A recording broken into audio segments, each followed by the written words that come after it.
नमस्कार दोस्तों, बहुत बहुत स्वागत है खबर ज्ञान के इस स्पेशल प्रोग्राम में।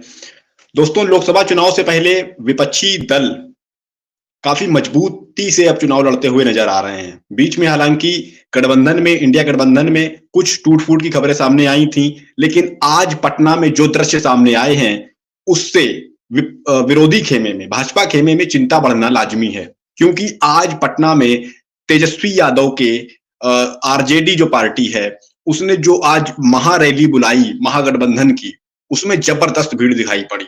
आज इस रैली ने बहुत पूरे देश की राजनीति में एक उथल-पुथल सी मचा कर रख दी है। इस पूरी महारैली की बात हम करेंगे और किस तरीके से इसने राजनीति को प्रभावित किया है और आगामी दिनों में, आगामी भविष्य में किस तरीके से देश की राजनीति पर ये महारैली प्रभाव डाल सकती है, इस पर भी बात करेंगे। लेकिन पहले कुछ जल्दी-जल्दी में पहले देश की कुछ राजनीतिक इवेंट्स पर बात कर लेते हैं, उसके बाद फिर विस्तार से खबरों पर बात करेंगे। यहाँ बिहार में यात्रा होती है, दूसरी तरफ भाजपा में जो लोकसभा चुनाव से पहले टिकट वितरण वाली जो बात है, उसके बाद कई खबरें सामने आ रही हैं। आपको मालूम है टिकट बंटने से पहले ही भाजपा के सांसदों ने अलग-अलग कारणों से राजनीति छोड़ने का ऐलान कर दिया, या कह सकते हैं अपील की थी उन्होंने नड्डा से, जेपी नड्डा भाजपा के अध्यक्ष से। पहले गौतम गंभीर का नाम सामने आता है, फिर जयंत सिन्हा का नाम सामने आता है, झारखंड से जो सांसद हैं, झारखंड का एक लोकसभा सीट है वहां से। और अब खबर सामने आई कि जब भाजपा ने अब जब टिकट बांटे हैं, उसमें कई सांसदों के टिकट काटे हैं। दिल्ली से सबसे ज्यादा दिल्ली से 4 सांसदों के टिकट काटे गए दोस्तों, आपको मालूम ही है। हर्षवर्धन, मीनाक्षी लेखी, गौतम गंभीर और रमेश बिधूड़ी, इन 4 सांसदों के टिकट काटे गए हैं। इसके बाद एक आज खबर सामने आई कि डॉक्टर हर्षवर्धन ने अब राजनीति छोड़ने का ऐलान कर दिया। इसके अलावा भोपाल से मौजूदा भाजपा सांसद साध्वी प्रज्ञा ठाकुर ने टिकट कटने के बाद अपनी नाराजगी, थोड़ी बहुत नाराजगी उन्होंने जाहिर की है। और उन्होंने हालांकि ये बात बिल्कुल इस बात का उन्होंने जिक्र किया है कि वो पार्टी नहीं छोड़ेंगे। इन खबरों पर भी दोस्तों नजर डालेंगे। और इसके अलावा आज भाजपा की केंद्रीय परिषद की, आज मोदी सरकार के दूसरे कार्यकाल की आज आखिरी बैठक हुई और उसमें कई सारी बातें सामने आई। इसके अलावा वहां दूसरी ओर यहाँ ये सब बातें सामने आई। और दूसरी ओर दोस्तों, दूसरी ओर एक और खबर सामने आई है कि 5 मार्च से प्रधानमंत्री मोदी देश के अलग-अलग राज्यों का दौरा करेंगे। 10 दिनों में कुल 12 राज्यों का दौरा करेंगे और अलग-अलग राज्यों में विभिन्न विकास परियोजनाओं का शिलान्यास और लोकार्पण करेंगे। तो चलिए खबरों की शुरुआत करते हैं। सबसे पहले आज हम बात करेंगे राहुल गांधी की भारत जोड़ो न्याय यात्रा की। भारत जोड़ो न्याय यात्रा आज मध्य प्रदेश में रही। मध्य प्रदेश के ग्वालियर से इसकी शुरुआत हुई और उसके बाद ये शिवपुरी के मोहना तहसील है शिवपुरी की, वहां ये यात्रा पहुंची। मोहना पहुंच राहुल गांधी ने क्या कुछ कहा, आइए पहले सुन लेते हैं राहुल गांधी। अब वो क्या कहेगा, आप देखा, अब जाएगा टीवी पे, आप देखेंगे अंबानी जी के बेटे की शादी हो रही है, आप देखना वहां पे धूमधाम से, मतलब मजा आ रहा है, दुनिया के लोग आ रहे हैं, सेल्फी ली जा रही है और आप लोग यहाँ पे भूखे मर रहे हो। तो यही सच्चाई है, ये मैं आपके सामने रखना चाहता था। आपने इतने प्यार से मेरी बात सुनी, इसके लिए दिल से धन्यवाद। तो ये आप सुन रहे थे राहुल गांधी को, जिन्होंने मीडिया पर आज एक बार फिर से तंज कसा। आप जानते हैं ये समय उद्योगपति गौतम अंबानी के बेटे अनंत अंबानी की शादी की चर्चा काफी जोरों शोरों पर है और मीडिया पर भी इस तरीके की खबरें सामने आ रही हैं लगातार, डिजिटल से लेकर के टीवी मीडिया तक। और उसकी खबरें जो हैं ज्यादा चलाई जाती हैं। तो राहुल गांधी ने उसी को लेकर तंज कसा कि गरीबों की, भूखों की वहां तस्वीरें दिखाई नहीं पड़ती, लेकिन इस तरीके के अंबानी के बेटे की वहां शादी जो है वो आपको दिखाई पड़ेगी। बहरहाल यहाँ राहुल गांधी ने मोहना तक यात्रा की, उसके बाद वो बिहार पहुंच गए और बिहार में आज जो कुछ हुआ, बहुत जबरदस्त जनसैलाब वहां उमड़ा दिखाई पड़ा। महागठबंधन की जो ये रैली हुई, एक बहुत भारी जनसैलाब जिसे कहा जा सकता है, वो वहां दिखाई पड़ा। तो इस महारैली में दोस्तों आरजेडी, कांग्रेस, सपा, सीपीआई, माकपा, भाकपा जैसे कई दल, लेफ्ट, कम्युनिस्ट पार्टी के अलावा समाजवादी पार्टी, कांग्रेस का भी इस महारैली को जोरदार समर्थन मिला। तो बहुत ही जबरदस्त वहां से कुछ दृश्य भी सामने आए हैं। मोदी जी कुछ भी कहते रहे। बाइट है।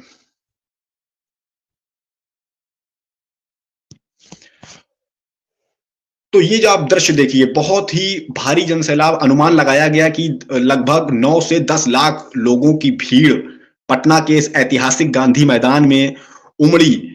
और इस मैदान में दोस्तों ये देखिए आप, विपक्षी दलों के वरिष्ठ नेताओं का बड़ा पैनल आपको दिखाई दे रहा है। वहां मल्लिकार्जुन खड़गे हैं, सीताराम येचुरी हैं, तेजस्वी यादव, अखिलेश यादव, राहुल गांधी जैसे तमाम कई बड़े नेता इस महारैली में पहुंचे और इंडिया गठबंधन की एकता का उन्होंने प्रदर्शन किया और ये बता दिया है कि भाई इसी पटना से, आपको मालूम होगा, इसी पटना से पिछले साल इंडिया गठबंधन की नींव पड़ती है और उस नींव को रखने वाले बिहार के मुख्यमंत्री नीतीश कुमार पाला बदल चुके हैं और अब उसी पटना से एक बार फिर से इंडिया गठबंधन ने अपनी संयुक्त एकता का प्रदर्शन किया। जिस पटना से इंडिया गठबंधन की नींव रखी गई, उसी पटना से आज एक बार फिर से एकता का प्रदर्शन किया गया।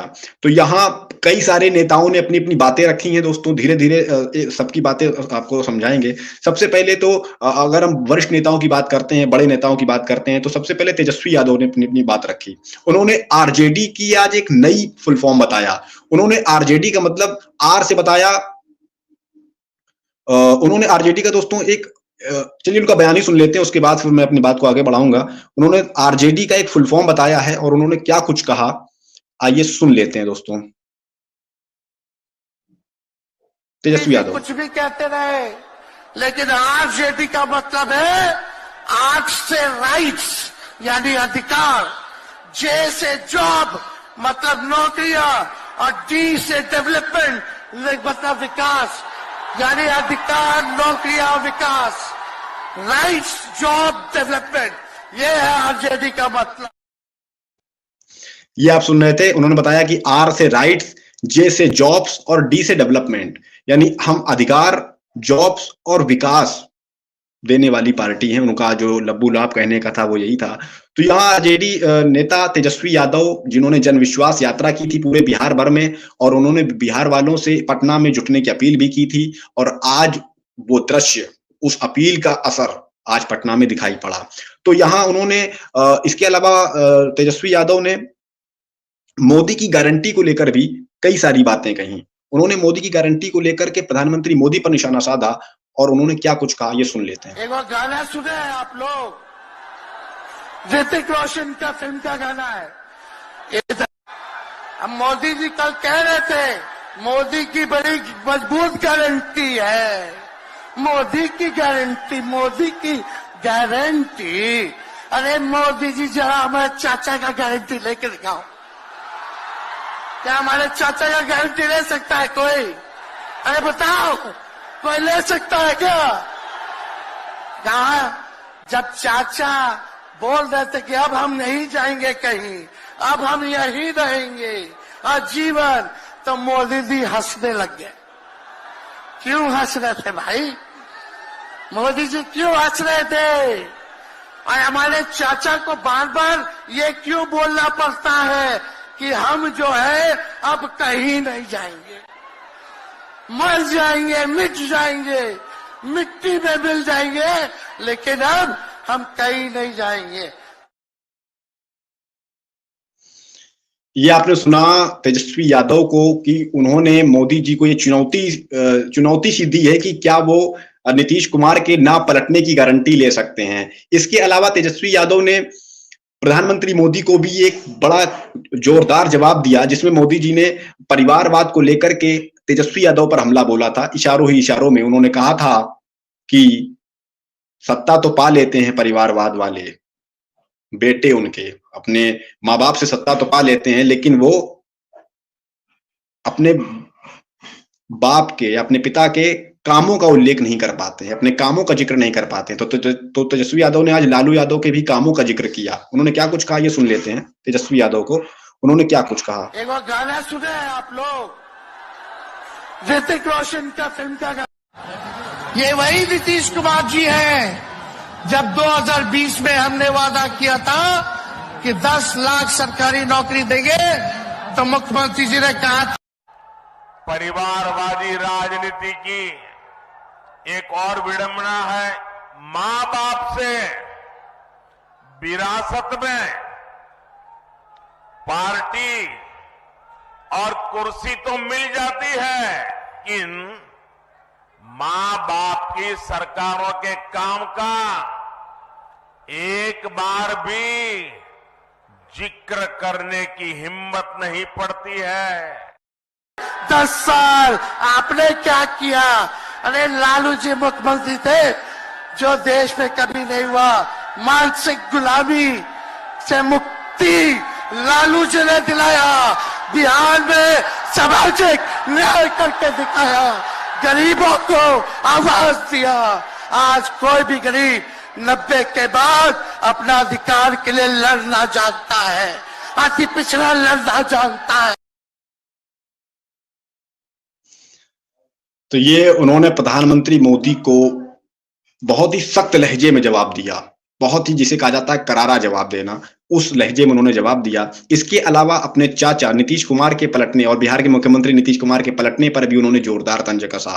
जैसा कि वो लगातार उन पर जोरदार तंज कस ही रहे हैं। अपनी जनविश्वास रैली में उन्होंने समय समय पर तंज कसे हैं, लेकिन आज भी जनविश्वास यात्रा के दौरान भी उन्होंने जोरदार तंज कसे। क्या कुछ कहा उन्होंने, आइए सुन लेते हैं। एक गाना सुने हैं आप लोग, ऋतिक रोशन का फिल्म का गाना है, इधर चला मैं उधर चला, इधर चला मैं उधर चला, जाने कहां मैं किधर चला, अरे फिसल गया। अरे चाचा जी, चलिए आप बुजुर्ग हैं, आपको यहीं से हाथ जोड़ करके प्रणाम। लेकिन एक बात तय है, जदयू 2024 में खत्म हो जाएगी, ये मेरा कहना है। बताओ सच्ची बात है कि नहीं? जदयू का कोई भविष्य है क्या? कोई भविष्य नहीं है।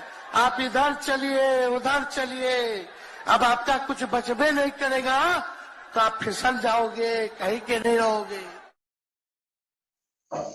ये आपने सुना तेजस्वी यादव को। तेजस्वी के बाद सपा प्रमुख अखिलेश यादव भी इस यात्रा में पहुंचे हुए थे और उन्होंने यूपी के साथ ही बिहार की 40 सीटों पर भी जीत का दमखम भरा। यूपी की 80 सीटें हैं लोकसभा में, आप जानते हैं। बिहार में 40 सीटें यानी 120 सीटें हो जाती हैं। तो उन्होंने आज एक नया नारा दिया कि 120 हटाओ, 120 हरा दो बीजेपी को और देश बचाओ, संविधान बचाओ। अखिलेश यादव ने क्या कुछ कहा दोस्तों, आइए सुन लेते हैं अखिलेश यादव को। और हम लोग अगर इनका मुकाबला न कर रहे होते तो कोई एजेंसी नहीं आती। उन्हें डर है कि ये ताकत मिलकर के, ये गठबंधन बन करके उनको हटाने का काम करेगा। इसलिए मैं आपसे कहना चाहता हूं, 120 हटाओ, देश बचाओ। भाजपा हटाओ, संविधान बचाओ। भाजपा हटाओ, देश बचाओ। भाजपा हटाओ, आरक्षण बचाओ। भाजपा हटाओ, नौकरी पाओ। भाजपा हटाओ, संकट मिटाओ। मैं इन्हीं शब्दों के साथ मैं सभी लोगों का बहुत बहुत धन्यवाद और आभार प्रकट करना चाहता हूं। ये आप सुन रहे थे अखिलेश यादव को, जिन्होंने भाजपा हटाओ, संविधान बचाओ, आरक्षण बचाओ जैसी बातें कही हैं। अखिलेश यादव के बाद दोस्तों मल्लिकार्जुन खड़गे ने भी जनसभा को संबोधित किया। उन्होंने दोस्तों मोदी की गारंटी को लेकर के एक बहुत बड़ा निशाना साधा। उन्होंने कहा कि मोदी का गारंटी जो है धोखा देना है, लोगों को धोखा देना मोदी की गारंटी है। खड़गे साहब ने क्या कहा, आइए सुन लेते हैं मल्लिकार्जुन खड़गे को। मोदी कहते हैं ये मोदी की गारंटी, तुम्हारी गारंटी क्या है? सबको मालूम है, सबको धोखा देना यही गारंटी है। जब तक आप मोदी को नहीं हटाएंगे, इस देश में सुख और समृद्धि नहीं रहेंगी, लोकतंत्र नहीं बचेगा, संविधान नहीं बचेगा। संविधान बचना है, लोकतंत्र बचना है, तो आप सभी लोग मोदी को हटाना चाहिए, बीजेपी को हटाना चाहिए। ये आप सुन रहे थे मल्लिकार्जुन खड़गे, कांग्रेस अध्यक्ष। उन्होंने लोगों से अपील की कि यदि आपको संविधान को बचाना है तो मोदी जी को हटना चाहिए केंद्र की सत्ता से। खड़गे के अलावा इस महारैली में राहुल गांधी भी पहुंचे हुए थे। उन्होंने लोगों को संबोधित करते हुए कहा कि बिहार से बदलाव का तूफान उठता है जो पूरे देश में जाता है, देश के कई राज्यों में जाता है। आप जानते हैं 1974 का चुनाव, 1977 का चुनाव, जिसकी जहां जब केंद्र की सत्ता में बदलाव हुआ था तब बिहार से ही बदलाव की आंधी उठी थी। उसी तरफ इशारा कहीं ना कहीं कांग्रेस सांसद राहुल गांधी और जो अन्य नेता भी जिस चीज का जिक्र कर रहे थे उनका इशारा उसी तरफ था। राहुल गांधी ने दोस्तों क्या कुछ कहा, आइए सुन लेते हैं राहुल गांधी को। देश में जब भी बदलाव आता है वो बिहार में तूफान शुरू होता है। यहां से तूफान बाकी प्रदेशों में जाता है। ये बिहार जो है देश की राजनीति का नर्व सेंटर है। बीजेपी के लोगों को गलतफहमी में नहीं होना चाहिए। हम लोग बीजेपी से, आरएसएस से नहीं डरते। हमें कोई फर्क नहीं पड़ता। हम देश के लिए लड़ते हैं, हम देश के लिए मरने के लिए तैयार हैं और हम बीजेपी को, आरएसएस को यहां से हटा के इंडिया की सरकार बनाकर दिखाएंगे। ये आप सुन रहे थे राहुल गांधी को, जिन्होंने जीत की हुंकार भरी है और उन्होंने आश्वस्त हैं वो जीत के प्रति। तो यहाँ राहुल गांधी को आपने दोस्तों सुना। और इसके अलावा जो सबसे बड़ी बातें आज के दिन की रही, वो रही राजद प्रमुख, आरजेडी प्रमुख लालू प्रसाद यादव की। उन्होंने प्रधानमंत्री मोदी पर आज दोस्तों बहुत बड़ा हमला बोला, या कह सकते हैं कि अब तक का सबसे बड़ा हमला उन्होंने पीएम मोदी पर बोला। उन्होंने उनके धर्म पर सवाल उठाया। उन्होंने क्या कुछ कहा दोस्तों, आइए सुन लेते हैं। हिंदू नहीं है मोदी, ये बहुत बड़ा बयान लालू यादव का आज का, जिसकी काफी चर्चा सोशल मीडिया से लेकर हर जगह हो रही है। आइए सुन लेते हैं लालू यादव को। और तुम हिंदू भी नहीं है। तुम्हारी माता जी का जब देवावसान हो गया तो हर हिंदू अपने मां के शोक में केस दाढ़ी बनवाता, दाढ़ी छिलवाता। क्यों नहीं छिलवाया बताओ, क्यों नहीं छिलवाया? देश भर में नफरत फैला रहे हो। ये सुना आपने, उन्होंने कहा कि जब प्रधानमंत्री मोदी जी की माता जी का जब निधन हो गया था तब उन्होंने दाढ़ी और बाल नहीं छिलवाए थे, ऐसे में वो हिंदू नहीं है। लालू यादव ने आज एक इस बात को लेकर के मोदी जी पर निशाना साधा, बड़ा उन्होंने हमला बोला। इसके अलावा दोस्तों लालू यादव ने एक गाने के जरिए नीतीश कुमार पर जोरदार तंज कसा। भोजपुरी भाषा का गाना है, पुराना गाना है। उस गाने के जरिए उन्होंने दोस्तों क्या कुछ कहा, ये सुन लेते हैं। समाजवादी पार्टी, ठीक हम लोग बोलते थे कि लागल लागल झुलनिया में धाका लागल लागल झुलनिया में धाका बलम कर कहता चलो।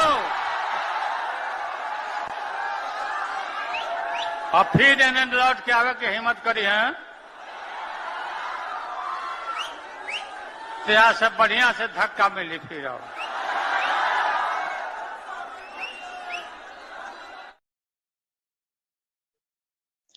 ये आप सुन रहे थे लालू यादव को, जिन्होंने भोजपुरी गाना लागल लागल झुलनिया में धाका बलम कोलकाता चलो, ये उन्होंने लाइन का उन्होंने जिक्र किया। और उन्होंने नीतीश कुमार पर तंज कसते हुए कहा कि अब यदि वो हमारे पास आएंगे तब उन्हें धक्का अच्छा वाला मिलेगा, अच्छा धक्का उन्हें मिलेगा। तो यहाँ लालू यादव दोस्तों नीतीश कुमार पर उन्होंने जोरदार तंज कसा और उन्होंने मोदी जी के हिंदू होने पर भी सवाल उठाया। उन्होंने कहा कि मोदी हिंदू नहीं है।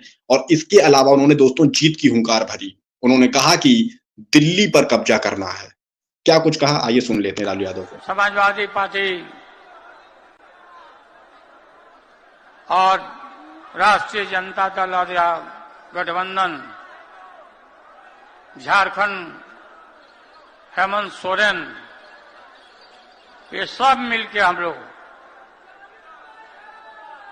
पूरा गुलबंद होकर के इनको यहां से विदा करेंगे, ठेलेंगे यहां से।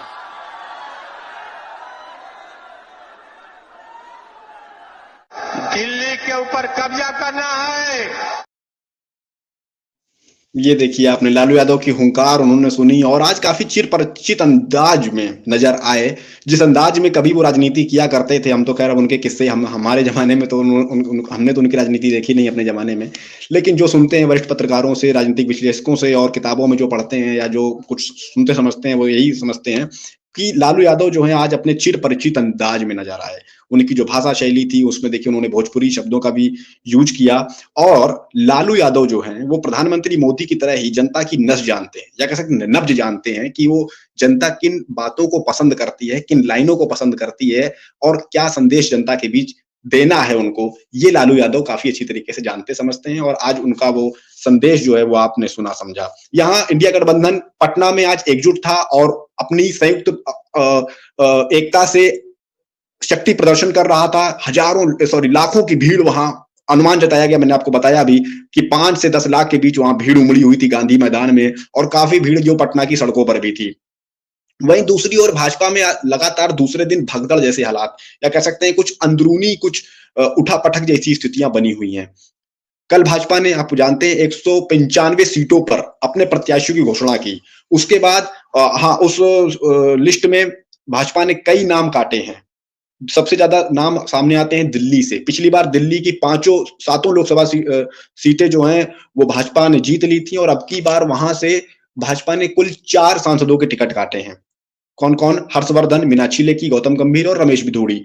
और उसमें अब डॉक्टर हर्षवर्धन जो कि पूर्व स्वास्थ्य मंत्री भी हैं भारत सरकार में, उनका बयान सामने आया। आज उन्होंने एक ट्वीट के जरिए ये बताया है कि वो राजनीति से उन्होंने संन्यास ले लिया है। देखिए इन्होंने एक बड़ा सा ट्वीट किया है जिसमें उन्होंने काफी चीजें लिखी हैं और उन्होंने मुख्य रूप से ये लिखा है कि एक क्लिनिक में कुछ काम है, इसकी वजह से वो अब राजनीति से संन्यास ले रहे हैं। तो यहाँ देखिए हर्षवर्धन सिंह ने अपना तर्क दिया, वहां गौतम गंभीर देखिए कुछ क्रिकेट के कामों की वजह से उन्होंने संन्यास ले लिया, या हर्षवर्धन जी ने कुछ स्वास्थ्य जगत से जुड़े कामों की वजह से संन्यास ले लिया। वहां जयंत सिन्हा उन्होंने देखिए क्लाइमेट चेंज से जुड़े विषयों पर काम करने के लिए उन्होंने राजनीति से संन्यास लेने की घोषणा कर दी या अपील कर दी जेपी नड्डा से। तो देखिए अभी तक 3 नाम भाजपा के 3 सांसदों के नाम सामने आए हैं और कहा यह जा रहा है दोस्तों कि ये सिर्फ शुरुआत है। आगे आने वाले दिनों में इस तरीके के कईयों सांसद भाजपा को अलविदा कह सकते हैं। क्यों कह सकते हैं? बहुत सारी बातें, बहुत सारी चीजें सामने आ रही हैं, लेकिन ये जरूर कहा जा रहा है कि वो अलविदा कहने की तैयारी में है।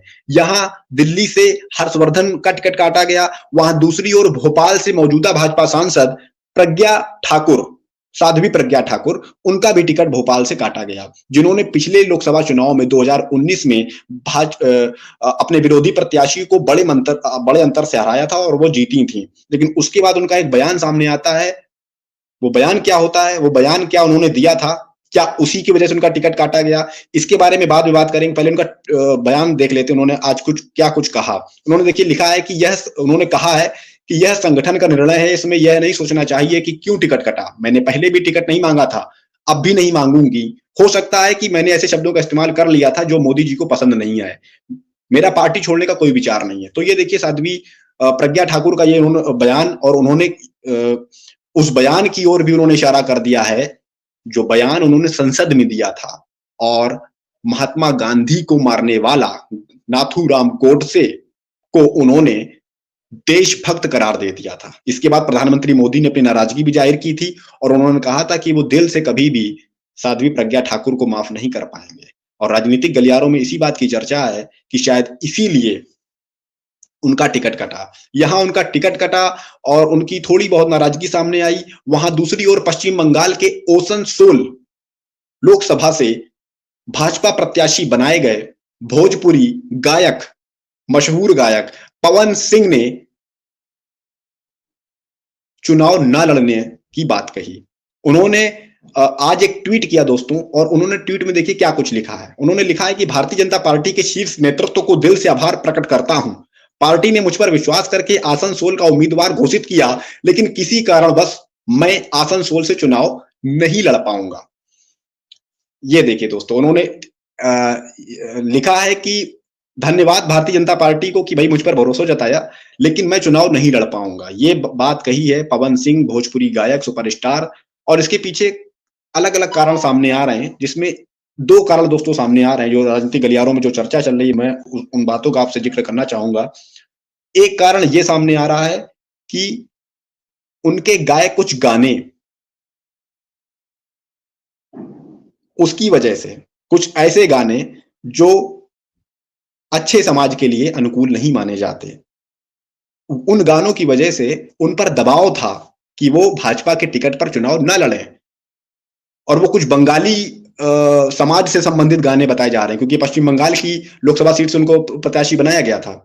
एक बात तो ये सामने आ रही है कि उन पर दबाव था, इसलिए उन्होंने चुनाव न लड़ने की बात कही, उन्होंने चुनाव लड़ने से इनकार कर दिया। और दूसरा कारण सामने आ रहा है कि टीएमसी की मजबूत पकड़ उस क्षेत्र में, शायद वो ये इस बात जानते थे कि वहां भाजपा का जीतना आसान नहीं है, इसलिए उन्होंने चुनाव लड़ने से इनकार कर दिया। हालांकि पहला जो कारण है वो ज्यादा मजबूत बताया जा रहा है। हालांकि उस कारण में कितना दम है वो तो समय बताएगा, क्योंकि भोजपुरी स्टार, भोजपुरी सिंगर्स को टिकट देने का कोई फैसला भाजपा का नया फैसला नहीं है। या कह सकते हैं कि इससे पहले मनोज तिवारी, आप जानते हैं, रवि किशन गोरखपुर से सांसद, मनोज तिवारी दिल्ली से सांसद, इस तरीके की भोजपुरी सांसदों को भी टिकट दिए गए हैं। और उनके गाने भी बहुत अच्छे समाज के लिए बहुत अच्छे गाने नहीं है वो भी। तो ऐसे में ये जो तर्क है ये मेरी समझ से परे है। लेकिन जो चर्चाएं चल रही हैं राजनीतिक गलियारों में, वो मैंने आपसे उस चीज का जिक्र किया। तो दोस्तों देखिए, अभी तक कई ऐसे नाम सामने आ रहे हैं जो या फिर तो टिकट पा करके भी देखिए छोड़ रहे हैं मैदान, या जो टिकट नहीं पाए हैं वो मैदान छोड़कर जा रहे हैं, राजनीति छोड़ने का ऐलान कर चुके हैं। तो पिछले 2-3 दिनों में तस्वीर जो है वो बहुत ही बदली हुई नजर आ रही है। देखना दिलचस्प होगा कि आगे आने वाले दिनों में जैसे जैसे लोकसभा चुनाव नजदीक आएगा, वैसे वैसे किस तरीके की तस्वीरें सामने आएंगी। एक और जानकारी है कि प्रधानमंत्री मोदी जो है अपने चुनाव तैयारियों को धार देने के लिए, चुनावी तैयारियों को मजबूत कर, या कह सकते हैं चुनावी शंखनाद करने के लिए कह सकते हैं, अलग अलग राज्यों का दौरा करेंगे। मात्र 10 दिनों में वो 12 राज्यों का दौरा करने वाले हैं। अपने इस दौरे की शुरुआत वो 5 मार्च को तमिलनाडु और ओडिशा के दौरे से करेंगे। इसके बाद वो तेलंगाना जाएंगे, पश्चिम बंगाल जाएंगे, बिहार जाएंगे, झारखंड जाएंगे, असम जाएंगे, अरुणाचल प्रदेश जाएंगे, 10 मार्च को उत्तर प्रदेश भी आएंगे, गुजरात, राजस्थान, दिल्ली, जैसे इस तरीके से तो टोटल 12 राज्यों में 5 मार्च से लेकर और अगले 12 दिनों में वो टोटल 10 दिनों में 12 राज्यों का वो दौरा करेंगे। और इस दौरान वो विभिन्न परियोजनाओं का लोकार्पण और शिलान्यास करेंगे। तो यहाँ देखिए, भाजपा भी अपनी लोकसभा चुनाव की तैयारियों को मजबूत करने में लगी हुई है, धार देने में लगी हुई है। तो देखना दिलचस्प होगा कि आगे आने वाले दिनों में किस तरीके की परिस्थितियां सामने आती हैं। बाकी फिलहाल तो इंडिया गठबंधन जो आज जो कुछ हुआ, बहुत भारी भीड़ आपने देखी अभी। इस भीड़ का असर कितना पड़ेगा ये तो आगे आने वाला वक्त बताएगा, लेकिन मौजूदा परिस्थिति जो है वो तो यही कह रही है कि ये भीड़ जो है ये बड़ा प्रभाव डाल सकती है। आज के लिए इतना ही दोस्तों। दिन भर की राजनीतिक घटनाक्रमों पर नजर बनाए रखने के लिए ये प्रोग्राम जरूर देखिए। धन्यवाद।